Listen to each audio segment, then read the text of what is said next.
নবনীরদ নিন্দিত কান্তি ধারণ রস সাগর নাগর भूपवरं। हरे कृष्णा, दंडवत प्रणाम। हम लोग श्रीमद् भागवतम के पहले स्कंद में हैं, 9वां अध्याय। आज हम लोग श्लोक संख्या 36 से कंटिन्यू करेंगे।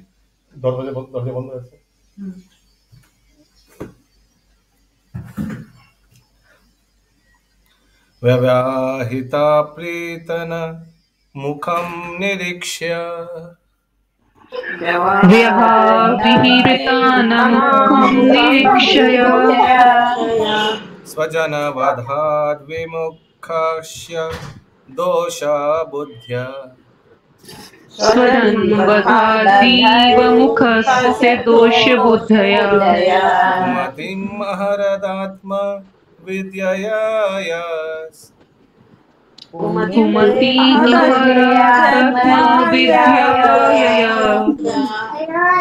चरणारति परमस्य तस्य मेस्तु।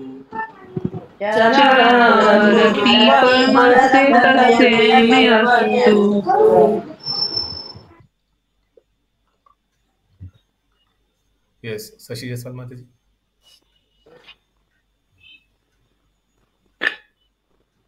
जब युद्ध क्षेत्र में अर्जुन अपने समक्ष सैनिकों तथा सेनापतियों को देखकर अज्ञान से कलुषित हो रहा लग रहा था, तो भगवान ने उसके अज्ञान को दिव्य ज्ञान प्रदान करके समूल नष्ट कर दिया।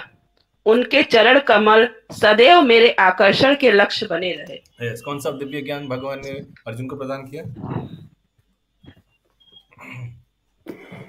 गीता का। यस, तात्पर्य भारती माता जी, आप हमको बताइए कौन सा श्लोक तक आज है? अंकित प्रभु ने भेजा? नहीं प्रभु, एक बार उनसे पूछ लीजिए। हाँ, पूछ के थोड़ा व्हाट्सएप का आप चैट बॉक्स में लिख सकते हैं।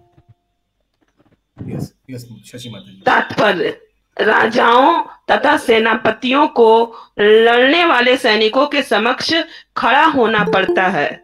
वास्तविक युद्ध की प्रणाली यही है। तब राजा तथा सेनापति आज के तथाकथित राष्ट्रपति या रक्षा मंत्री जैसे नहीं होते थे। जब बेचारे सैनिक या भाड़े के सिपाही एक दूसरे से आमने सामने लड़ रहे होते थे, तो राजा या सेनापति घर में बैठे नहीं रह सकते थे। यह आधुनिक प्रजातंत्र का विधान हो सकता है, लेकिन जब वास्तविक राजतंत्र था तो सम्राट ऐसे नहीं होते थे, जो योग्यता पर विचार किए बिना चुने जाने वाले कायरों जैसे हों। जैसा कि कुरुक्षेत्र के युद्ध स्थल से स्पष्ट है, दोनों पक्षों के कार्यकारी प्रधान यथा द्रोण, भीष्म, अर्जुन तथा दुर्योधन सोए हुए नहीं थे। वे सभी ऐसे युद्ध में भाग ले रहे थे जो लोक आवास के स्थानों से कहीं दूर संपन्न होने जा रहा था। इसका अर्थ यह हुआ कि निर्दोष नागरिक प्रतिद्वंदी राजसी दलों के युद्ध के प्रभाव से बचे रहते थे। ऐसे युद्ध में जो कुछ हो रहा होता था उसे नागरिकों द्वारा देखे जाने की कोई आवश्यकता न थी। उन्हें तो अपनी आय का चौथा भाग शासक को देना होता था, चाहे वो अर्जुन हो या दुर्योधन। कुरुक्षेत्र के युद्ध में दोनों दलों के सेना नायक आमने सामने खड़े थे। अर्जुन ने उन्हें अत्यंत करुणा से देखा तथा पछताने लगा। राज्य की राजलिप्सा के कारण वह अपने स्वजनों को ही मार डालेगा। वह दुर्योधन द्वारा बनाए गए भयानक सैन्य व्यूह से रंच भर भी भयभीत नहीं था, लेकिन भगवान का दयालु भक्त होने के कारण यह स्वाभाविक था कि उसे सांसारिक वस्तुओं से वैराग्य होता। अतः उसने निश्चय किया कि वह सांसारिक वैभव के लिए युद्ध नहीं करेगा, लेकिन यह तो अल्प ज्ञान के कारण था। इसीलिए कहा गया है कि उसकी बुद्धि कलुषित हो गई थी। उसकी बुद्धि को कभी भी कलुषित नहीं होना चाहिए था, क्योंकि वह भगवान का भक्त तथा सखा था, जैसा कि भगवत गीता के 4th अध्याय से स्पष्ट है।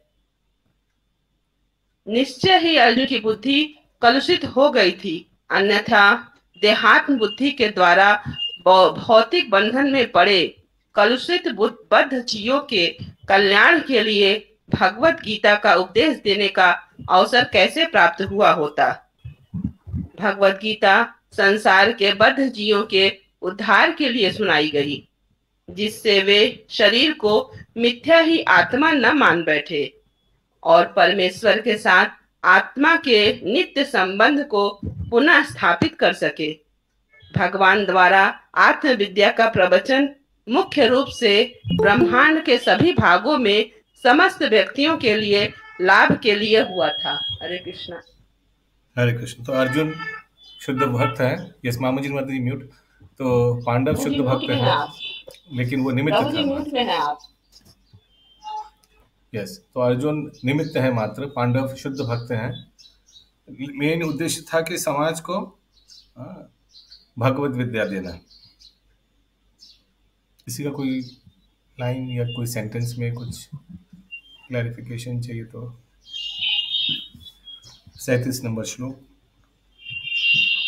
स्वनिगमम् अपहाय मत प्रतिज्ञम्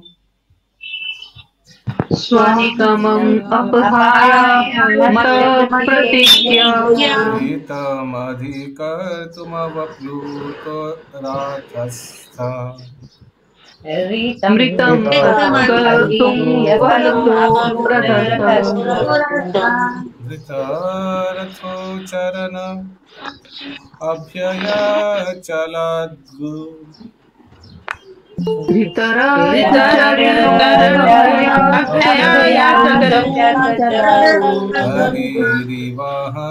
हरिरिवहन्तुमिभं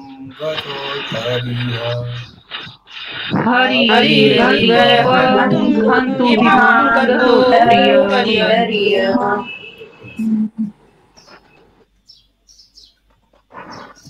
मेरी इच्छा को पूरी करते हुए तथा अपनी प्रतिज्ञा तोड़कर वे रथ से नीचे उतर आए, उसका पहिया उठा लिया और तेजी से मेरी ओर दौड़े, जिस तरह कोई सिंह किसी हाथी को मारने के लिए दौड़ पड़ता है। इसमें उनका उत्तरी वस्त्र भी रास्ते में गिर गया। तात्पर्य, यद्यपि कुरुक्षेत्र का युद्ध सैन्य सिद्धांतों पर लड़ा गया था, लेकिन साथ ही साथ में खेल जैसी भावना भी थी, मानो वह दो मित्रों के बीच होने वाला युद्ध हो। दुर्योधन ने भीष्म देव की आलोचना की और दोषारोपण किया कि वे अर्जुन से पितृवत स्नेह के कारण उसे मारने से हिचकते हैं। एक क्षत्रिय युद्ध के सिद्धांत पर किया गया अपमान सह नहीं सकता। अतः भीष्म देव ने प्रतिज्ञा की कि अगले दिन वे पांचों पांडवों का वध अपने विशिष्ट हथियार से कर देंगे। इससे दुर्योधन संतुष्ट हो गया और उसने अपने पास वह तीर ले लिए जिसे वह अगले दिन युद्ध के समय देगा। लेकिन अर्जुन ने चाल करके दुर्योधन से वे तीर प्राप्त कर लिए और भीष्म देव को यह समझते देर न लगी कि यह भगवान कृष्ण की चाल है। अतः भीष्म देव ने प्रतिज्ञा की कि अगले दिन कृष्ण को अस्त्र उठाना ही पड़ेगा, अन्यथा उनका मित्र अर्जुन मारा जाएगा। दूसरे दिन भीष्म देव ने इतना भयानक युद्ध किया कि अर्जुन तथा कृष्ण दोनों ही संकट में पड़ गए। अर्जुन लगभग हार ही चुका था। परिस्थिति इतनी नाजुक थी कि वह भीष्म देव द्वारा अगले ही क्षण मारे जाने वाले था। उस समय भगवान कृष्ण ने भक्त भीष्म की प्रतिज्ञा को रखकर उन्हें प्रसन्न करना चाहा, क्योंकि यह उनकी अपनी प्रतिज्ञा से अधिक महत्वपूर्ण था। ऊपर से ऐसा लगता है कि उन्होंने अपनी प्रतिज्ञा तोड़ी। उन्होंने कुरुक्षेत्र युद्ध प्रारंभ होने से पूर्व प्रतिज्ञा की थी कि मैं कोई अस्त्र ग्रहण नहीं करूंगा और किसी भी पक्ष पर अपना बल नहीं आजमाऊंगा। लेकिन अर्जुन की रक्षा करने के लिए वे रथ से उतरे, रथ का पहिया उठाया और क्रुद्ध होकर भीष्मदेव पर तेजी से इस तरह झपटे जैसे सिंह हाथी को मारने झपटता है। इससे रास्ते में उनका अंग वस्त्र गिर गया और क्रोधवश उन्हें इसका होश तक न रहा कि रास्ते में उनसे क्या गिर गया।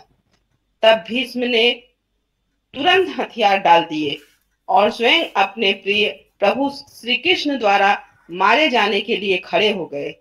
उस दिन का युद्ध उसी क्षण समाप्त हो गया और अर्जुन की प्राण रक्षा हो सकी। निसंदेह अर्जुन की मृत्यु की कोई संभावना नहीं थी, क्योंकि साक्षात भगवान रथा आरूढ़ थे। लेकिन चूंकि भीष्मदेव चाह रहे थे कि श्री कृष्ण अपने मित्र को बचाने के लिए हथियार उठाए, अतएव भगवान ने ऐसी स्थिति उत्पन्न कर दी कि अर्जुन की मृत्यु सन्निकट जान पड़ी।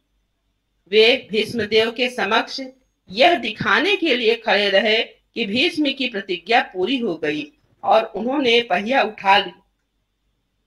हरे कृष्ण। हरे कृष्ण।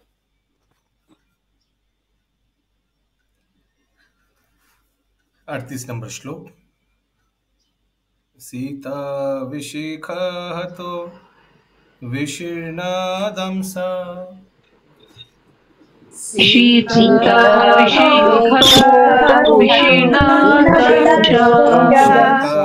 परिप्लुत अततायिनो मे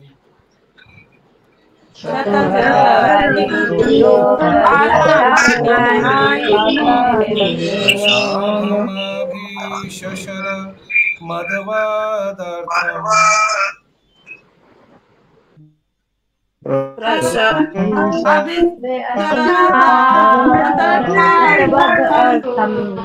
सभवतु मे भगवान गतिर्मुकुंद।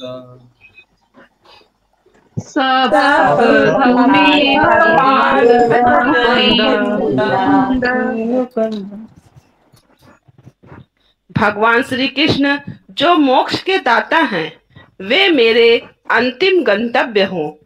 युद्ध क्षेत्र में उन्होंने मेरे ऊपर आक्रमण किया, मानो वे मेरे पहने बाड़ों से बने घावों के कारण क्रुद्ध हो गए हों।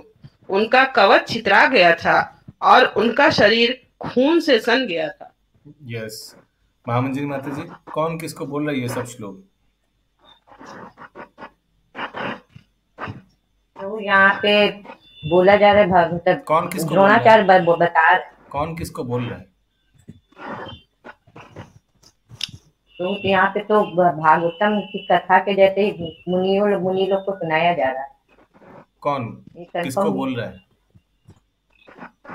ऋषि को। यस अशोक प्रभु, कौन किसको बोल रहा है? याद नहीं बोल।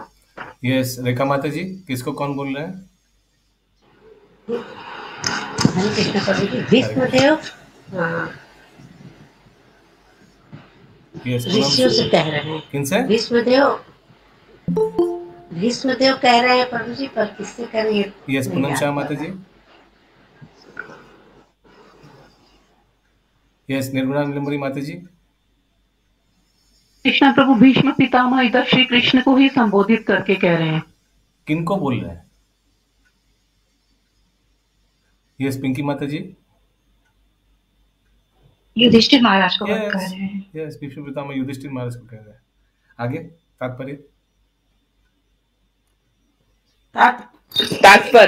कुरुक्षेत्र के युद्ध क्षेत्र में भगवान श्री कृष्ण तथा भीष्म देव के आपसी व्यवहार अत्यंत रोचक है, क्योंकि भगवान श्री कृष्ण की गतिविधियां अर्जुन के प्रति पक्षपातपूर्ण और भीष्म के प्रति शत्रुतापूर्ण लग रही थी। लेकिन वास्तव में यह सब कुछ महान भक्त भीष्मदेव के प्रति विशेष अनुग्रह दिखाने के लिए था। ऐसे आचरणों की सबसे बड़ी विशेषता यह होती है कि भक्त शत्रु का अभिनय करते हुए भी भगवान को प्रसन्न कर सकता है। परम पूर्ण होने के कारण भगवान अपने भक्त की शत्रु वेश में भी सेवा ग्रहण कर सकते हैं।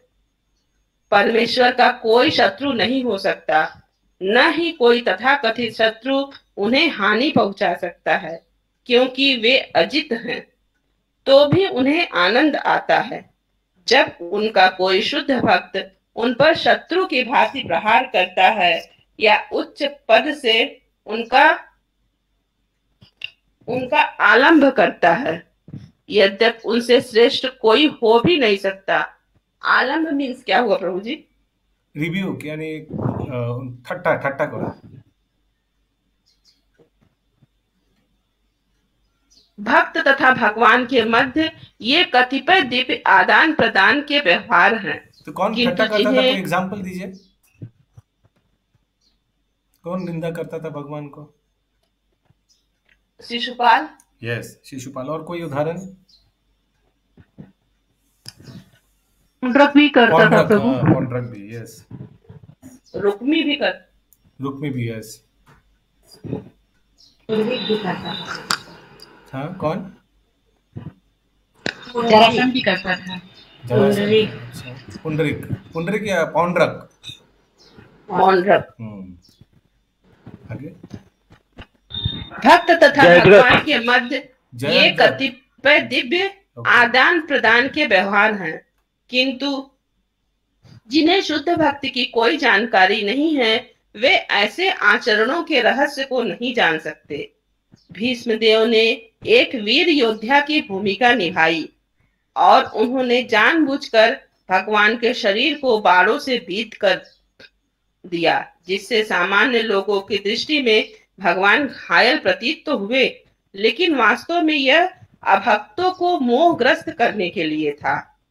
पूर्णतः दिव्य शरीर कभी घायल नहीं किया जा सकता और भक्त कभी भी भगवान का शत्रु नहीं बन सकता। यदि ऐसा ही होता तो भीष्मदेव उन्हीं भगवान को अपने जीवन के अंतिम गंतव्य के रूप में न चाहे होते।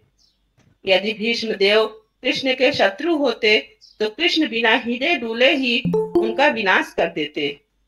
उन्हें रक्त से सने घाव लेकर भीष्मदेव के समक्ष आने की आवश्यकता नहीं थी, लेकिन उन्होंने ऐसा किया क्योंकि यह योद्धा भक्त अपने द्वारा उत्पन्न घाव से सुशोभित भगवान के दिव्य सौंदर्य का दर्शन करना चाह रहा था। यह है दिव्य रस के आदान प्रदान की विधि।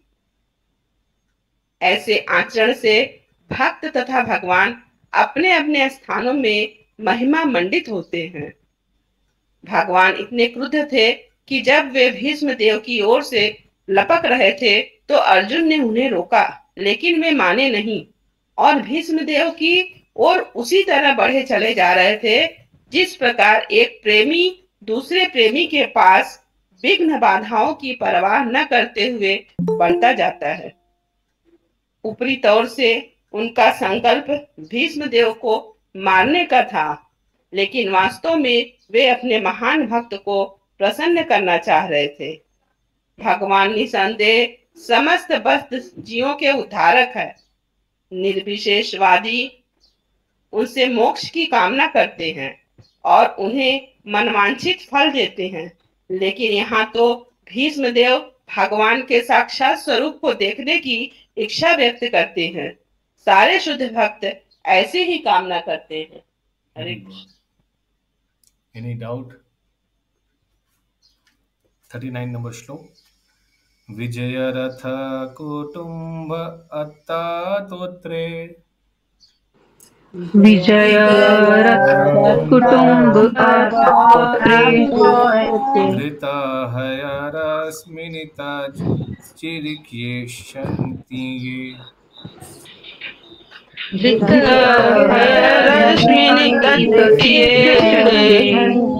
भगवती रतिरस्तु मे मुमुषु भगवती रतिरस्तु मे मुमुषु यंसिह निरीक्ष्य हतगता स्वरूपम्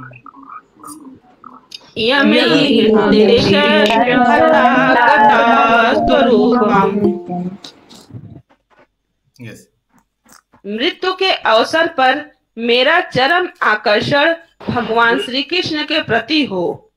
मैं अपना ध्यान अर्जुन के उस सारथी पर एकाग्र करता हूँ जो अपने दाहिने हाथ में चाबुक लिए था और बाएं हाथ से लगाम की रस्सी थामे हुए थे और सभी प्रकार से अर्जुन की रक्षा करने के प्रति अत्यंत सावधान थे।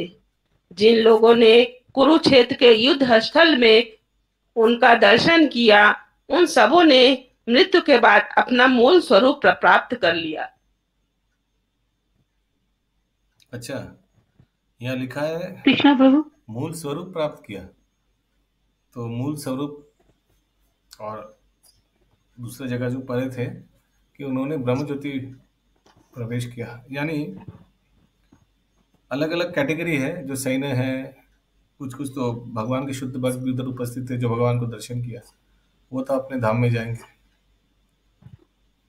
तो अलग अलग कैटेगरी है इसमें, मूल स्वरूप में भी अलग अलग कैटेगरी। कोई कोई ब्रह्म ज्योति में गया, कोई कोई सर पे मुक्ति हुआ, एक्सेट्रा एक्सेट्रा। यस, निर्गुण यहाँ एक भी क्या प्रभु कि जो मारे गए थे वो पुनर्जीवित हो गए, ऐसा भी है क्या? पुनर्जीवित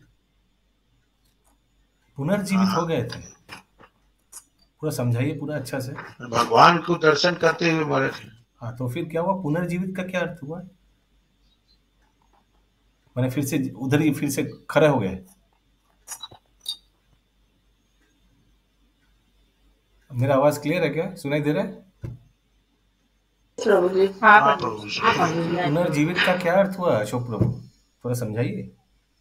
ना यहाँ पर ये भी हुआ ना कि जो उनके स्वरूप थे वो पुनः प्राप्त हुए। हाँ, वही तो लिखा हुआ है यहाँ। पुनर्जीवित कहाँ लिखा? पुनर्जीवित माने सब मर गया फिर उड़ गया, ये तो हमको लगता है। अच्छा अच्छा। तो जो अपना अपना स्वरूप, कोई बार ब्रह्मज्योति गया, जो जो सैन्य वैन्य था सब ब्रह्मज्योति प्राप्त हुआ। पांडव लोग कुछ कुछ तो, जैसे अभिमन्यु, वो भी तो भक्त था, उसका भी तो मृत्यु हुआ, तो वो कहाँ जाएगा? वो भगवान के धाम में हो सकता है। पार्थ सारथी लोग या जो रूप में वो भगवान को पूजते थे, उस रूप में उस लोक में गया। ओके, तो भक्त अभक्त बहुत क्लासिफिकेशन है इसमें। यहाँ तो लिखा हुआ है पूर्ण स्वरूप, बस देखते हैं प्रभुपाद तात्पर्य में क्या बताते हैं। यस, तात्पर्य। भगवान का शुद्ध भक्त निरंतर अपने हृदय में भगवान की उपस्थिति का दर्शन करता है, क्योंकि प्रेममयी सेवा के द्वारा भगवान से वह दिव्य रूप से संबंधित रहता है। ऐसा शुद्ध भक्त भगवान को क्षण भर के लिए भी नहीं भूल सकता, यही समाधि है। योगी अपनी इंद्रियों के या अन्य समस्त व्यापारों से हटाकर परमात्मा में एकाग्र करने का प्रयास करता है और इस तरह अंततो गत्वा वह समाधि प्राप्त करता है। लेकिन भक्त तो भगवान के साकार रूप के साथ साथ उनके नाम, यश, लीलाओं आदि का निरंतर स्मरण करते हुए सहज ही समाधि प्राप्त कर लेता है। अतएव योगी तथा भक्त की एकाग्रता एक ही स्तर पर नहीं होती। योगी की एकाग्रता यांत्रिक होती है, जबकि शुद्ध भक्ति की एकाग्रता शुद्ध प्रेममय तथा नैसर्गिक स्नेह युक्त सहज भाव होता है। हरे कृष्ण। समझ में आया? हिच- समझ में आया शशि माता जी? यस प्रभु जी। क्या वो यांत्रिक बोले? कृष्णा प्रभु जी। वो लोग ये यंत्र की तरह ही भगवान के साथ अपना हाँ, यंत्र की तरह ब्रह्म में मैकेनिकल। परमात्मा पे ध्यान करना है बस, मैकेनिकल, आंख बंद Yes. करके ध्यान करो। लेकिन भक्त वैसा नहीं करता है। भक्त भगवान का सेवा करता है, स्पॉन्टेनियस सेवा करता है, भगवान का ख्याल रखता है, भगवान का भोग लगाता है। भगवान का तुरंत अगर कुछ दरकार हुआ, जैसे हमने सुना था कभी कि शायद कृष्ण का उंगली कट गया था कभी, ऐसे कुछ लड़ाई करते वक्त, प्रैक्टिस करते वक्त, तुरंत द्रौपदी ने अपने आंचल से कपड़ा तो फाड़ के उनका बैंडेज कर दिया, है ना? ऐसे कुछ आता है तुरंत। यस प्रभु वो शिशुपाल वध किया था ना, तो सुदर्शन चक्र वापस कृष्ण भगवान, नहीं तब तो सॉरी ये गलत है, सॉरी। तो द्रौपदी ने सोचा ये बनारसी साड़ी है, जस्ट मिला है, अभी नया नया पहना है फर्स्ट टाइम। ऐसे नहीं सोचा कि ठीक है रुकिए हम थोड़ा फर्स्ट एड बॉक्स बाहर निकाल के आते हैं, ऐसा नहीं तुरंत बैंडेज। तो इसको स्पॉन्टेनियस बोलता है। लेकिन जो योगी है वो यंत्र की तरह मैकेनिकल, सब as per rules and regulations, ब्रह्म ज्योति का ध्यान करना, परमात्मा का ध्यान करना, वैसे करता है। या आगे। भीष्मदेव शुद्ध भक्त थे और सेना नायक के रूप में वे निरंतर पार्थ सारथी के रूप में भगवान के युद्ध क्षेत्र वाले स्वरूप का स्मरण कर रहे थे। अतएव पार्थ सारथी के रूप में भगवान की लीला भी शाश्वत है। भगवान की लीलाएं कंस के कारागार में अपने जन्म काल से लेकर अंत में मौसल लीला तक समस्त ब्रह्मांडों में एक एक करके उसी प्रकार चक्कर लगाती है, जिस प्रकार घड़ी की सुइयां एक बिंदु से दूसरे बिंदु तक चलती जाती है। हरे कृष्ण। मौसल लीला क्या होती है? मौसल लीला किसी को आता है? किसी को कुछ ज्ञान है?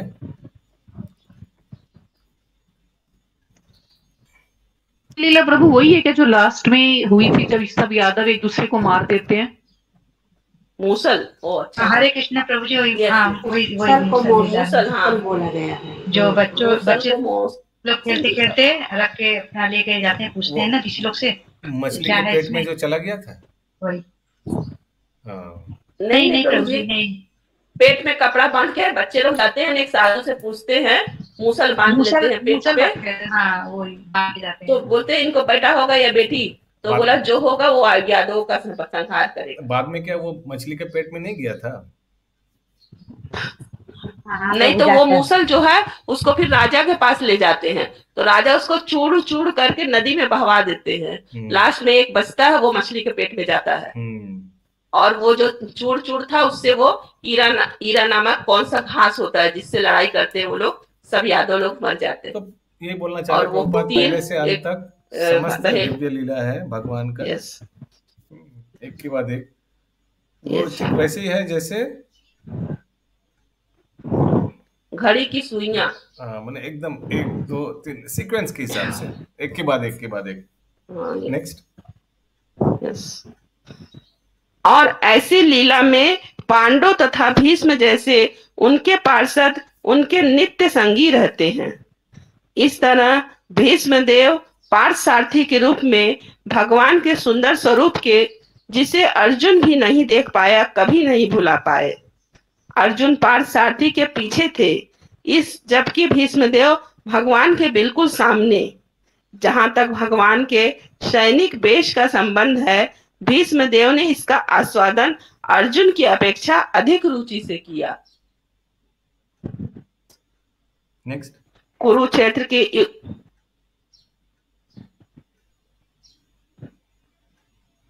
आगे मत।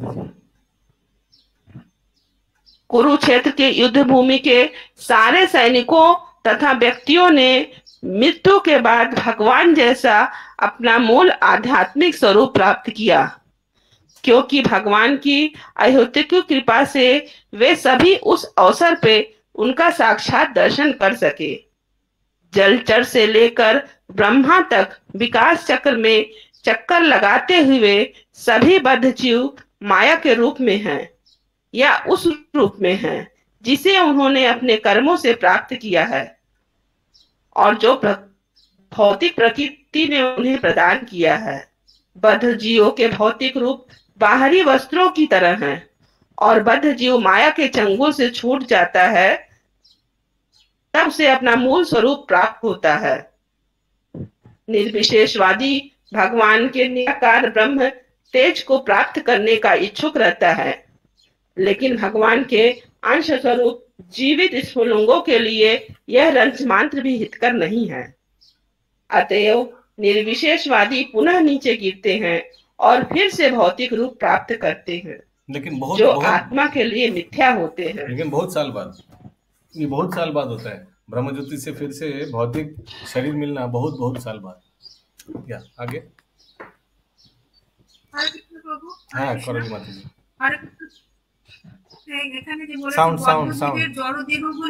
সাউন্ড আরো ভালো। বদ্ধ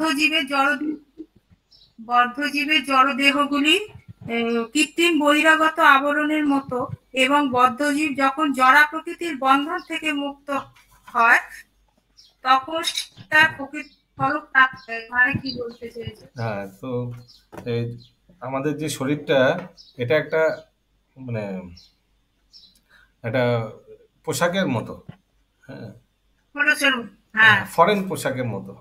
সেটাকে যখন আমরা ছেড়ে দিই, সেটা আমরা অরিজিনাল ফর্মে চলে আসি। হ্যাঁ, এখন আমরা আচ্ছা, মানে মনুষ্যের শরীর কালো রং, শ্যামল বর্ণ, হয়, ঠিক আছে। যখন মৃত্যু হয়ে ভগবানের ধামে ফেরত যাব, তখন পুরোটাই চিন্ময় শরীর হবে। ওই হ্যাঁ, তো ওটা পুরোনো কাপড়টা, ফরেন ড্রেসটাকে খুলে দেওয়ার মতো। আগে আচ্ছা, ঠিক আছে, বুঝেছি। হরে কৃষ্ণ। वासांसी जीर्णानि। अतएव निर्विशेषवादी पुनः नीचे गिरते हैं और फिर से भौतिक रूप प्राप्त करते हैं, जो आत्मा के लिए मिथ्या होते हैं। भगवान को आध्यात्मिक स्वरूप जैसा रूप, चाहे वह 2 भुजाओं वाला हो या चतुर्भुजी, भक्तों को आत्मा की मूल प्रकृति के अनुसार वैकुंठ में या गोलोक में प्राप्त होता है। यह स्वरूप जो 100% आध्यात्मिक है, जीव का स्वरूप है, और उन सारे व्यक्तियों ने जिन्होंने कुरुक्षेत्र की युद्ध भूमि में दोनों ओर से युद्ध किया, अपना अपना स्वरूप प्राप्त किया, जिसकी पुष्टि भीष्म देव कर रहे हैं। अतएव भगवान श्री कृष्ण केवल पांडवों पर ही कृपालु नहीं थे, वे दूसरे पक्षों पर भी दयालु थे, क्योंकि उन सबों को एक ही जैसा फल प्राप्त हुआ। भीष्म देव भी वही सुविधा चाह रहे थे और यही भगवान से उनकी प्रार्थना थी। यद्यपि भगवान के पार्षद रूप में किसी भी स्थिति में उनका पद सुरक्षित है। निष्कर्ष यह निकला कि जो भी व्यक्ति भगवान का दर्शन करते हुए मरता है, चाहे वह दर्शन भीतर से हो या बाहर से, वह अपना स्वरूप प्राप्त करता है। वही जीवन की सर्वोच्च सिद्धि है। हरे कृष्ण।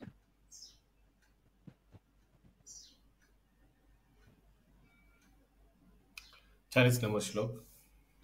हरे कृष्ण प्रभु जी। यस, हरे कृष्ण। हरे कृष्ण। हाँ प्रभु जी, वो पूछ रहे थे कि जैसे इसमें दिया है कि जो भी व्यक्ति अपना प्राण त्याग करता है भगवान के दर्शन करते हुए, तो अभी तो साक्षात्कार भगवान का तो होना मुश्किल है प्रभु जी। अगर उनका फोटो, तस्वीर या उनका विग्रह देखते हुए अगर प्राण त्याग करे तो क्या उसका सफल है? एक तो है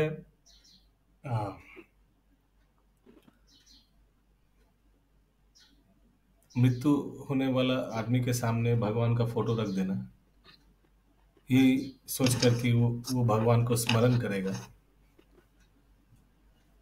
लेकिन सामने फोटो रखने से क्या होगा? जब वो 10,000 बिच्छू डसेगा, तब फोटो वोटो कुछ नजर नहीं आएगा। लेकिन जो भक्त आजीवन भगवान का सेवा किया है, जप किया है, उच्छिष्ट खाया है, कथा श्रवण किया है, उसको 10,000 बिच्छू दिखाई नहीं देगा। 10,000 बिच्छू का डसना समझ में ही नहीं आएगा। उसको भगवान का फोटो दिखाई देगा, भगवान का रूप दिखाई देगा।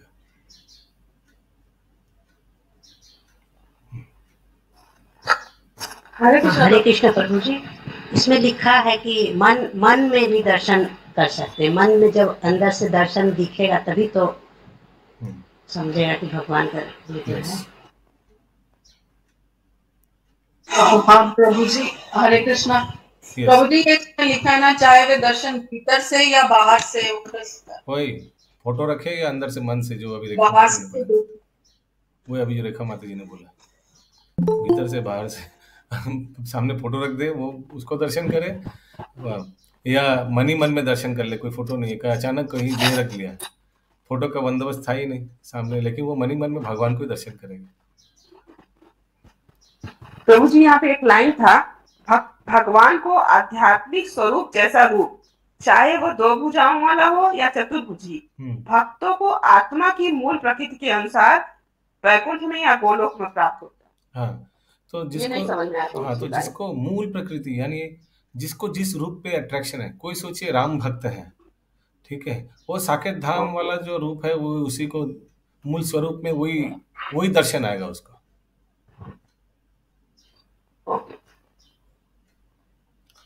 40 नंबर श्लोक। ललिता गति विलस वल्गुहास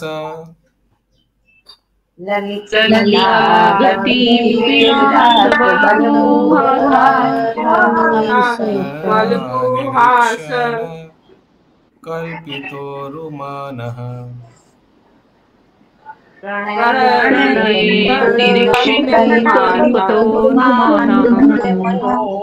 कृतमानुकृतवात्य उन्मादन्तः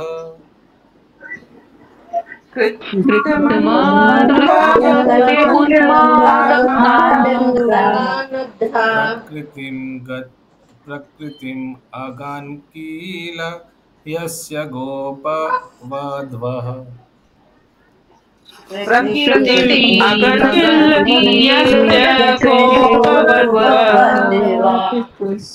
Yes, somebody else, कोई और? रेखा माता जी पढ़ना चाहेंगे? हरे कृष्ण प्रभु जी। साउंड आवाज सही है प्रभु जी? हाँ। हरे कृष्ण। मेरा मन उन भगवान श्री कृष्ण में एकाग्र हो जिनकी चाल तथा प्रेम भरी मुस्कान ने ब्रज धाम की रमणियों को आकृष्ट कर लिया। रासलीला या श्री भगवान के अंतर ध्यान हो जाने पर गोपिकाओं ने श्री भगवान की लाक्षणिक गतियों का अनुकरण किया। फिर से एक बार। तात्पर्य, मेरा मन उन भगवान श्री कृष्ण में एकाग्र हो जिनकी चाल तथा प्रेम भरी मुस्कान ने ब्रज धाम की रमणियों को आकृष्ट कर लिया। रासलीला से श्री भगवान के अंतर्ध्यान हो जाने पर गोपिकाओं ने श्री भगवान की लाक्षणिक गतियों का अनुकरण किया। तात्पर्य, ब्रज भूमि कृष्णा प्रभु एक मिनट, ये जो लाइन लिखा है भगवान के अंतर्ध्यान हो जाने पर गोपिकाओं ने भगवान की लाक्षणिक गतियों का अनुकरण किया, मतलब उनकी लीलाओं का अनुकरण किया, वो जो गोपी लोग आपस में करते थे। तात्पर्य में देखते। ओके। तात्पर्य, ब्रज भूमि की गोपियों ने प्रेममय सेवा में अतीव आह्लाद से श्री भगवान के साथ समान रूप से नृत्य कर प्रेमी रूप से उनका आलिंगन करके, उनके साथ हास परिहास करके तथा प्रेम पूर्ण भाव में उनकी ओर देखकर उनके साथ एकात्मय प्राप्त किया। अर्जुन के साथ श्री भगवान का संबंध भीष्मदेव जैसे भक्त द्वारा प्रशंसित है, लेकिन गोपियों के साथ श्री भगवान का संबंध और भी अधिक शुद्ध प्रेममय सेवा के कारण अधिक प्रशंसनीय है। श्री भगवान की कृपा से अर्जुन को सारथी के रूप में श्री भगवान की भ्रातृ सेवा प्राप्त हुई थी, लेकिन श्री भगवान ने अर्जुन को अपने समान स्तर की शक्ति प्रदान नहीं की, किंतु गोपियां तो श्री भगवान के बराबर का स्तर प्राप्त करके असल में श्री भगवान के साथ एकात्म हो गई। भीष्मदेव द्वारा गोपियों के स्मरण की इच्छा जीवन की अंतिम अवस्था में गोपियों की कृपा से प्राप्त करने की एक प्रार्थना है। श्री भगवान अपने शुद्ध भक्तों की प्रशंसा सुनकर अधिक प्रसन्न होते हैं। अतएव भीष्मदेव ने केवल उस समय उनके साथ उपस्थित अर्जुन के कृत्यों का ही यशगान नहीं किया, अपितु गोपियों का भी स्मरण किया, जिन्हें श्री भगवान की प्रेममयी सेवा करने के कारण श्री भगवान की अद्वितीय कृपा प्राप्त हो सके।